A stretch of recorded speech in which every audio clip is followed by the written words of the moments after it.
Thomas Soto. La France compte entre 3 et 4 millions de musulmans et si 46% d'entre eux se disent totalement laïcs, 28% ont un profil rigoriste, une caractéristique très marquée chez les jeunes. Conclusion d'une enquête menée par l'IFOP pour l'Institut Montaigne. Bonjour Dany Cohn-Bendit. Bonjour Thomas.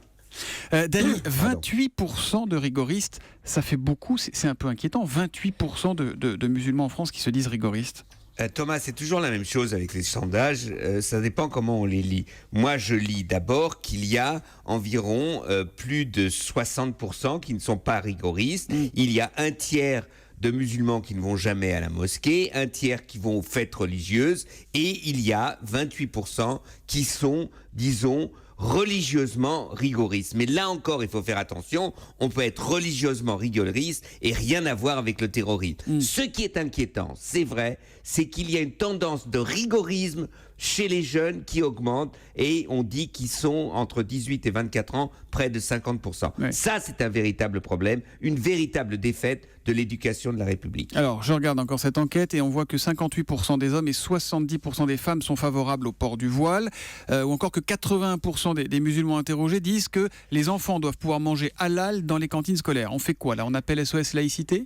Non Thomas, on lit bien le sondage. 70% disent qu'ils sont favorables que ceux qui veulent porter le voile puissent porter le voile. 70% disent qu'ils veulent que ceux qui veulent manger halal puissent le faire, donc qu'il y ait de la substitution ou de la viande halal dans les cantines. C'est normal. Si vous demandez à des juifs, ils vous diront, eux aussi, ils veulent de la substitution ou une nourriture qui puisse manger, voire de la viande cachère. Donc on arrête de chercher midi à 14h. Oui, il y a une demande des musulmans, du respect de la religion des musulmans. Bon, Dany, c'est la première fois qu'une enquête, un sondage comme ça est fait avec cette ampleur. Quelle est votre conclusion, vous, sur tout ça ?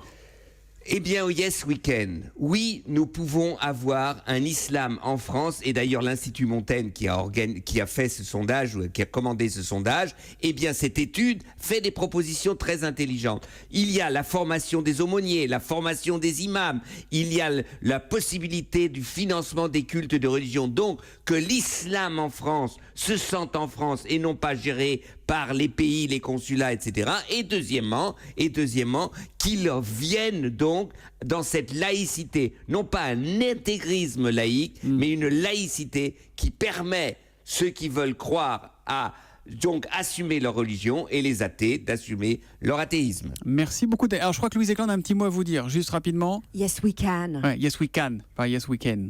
Ok, vous avez le même, même accent anglais que moi. I'm American. C'est l'accent américain de Dany qu'on retrouve demain. I'm the son of Obama.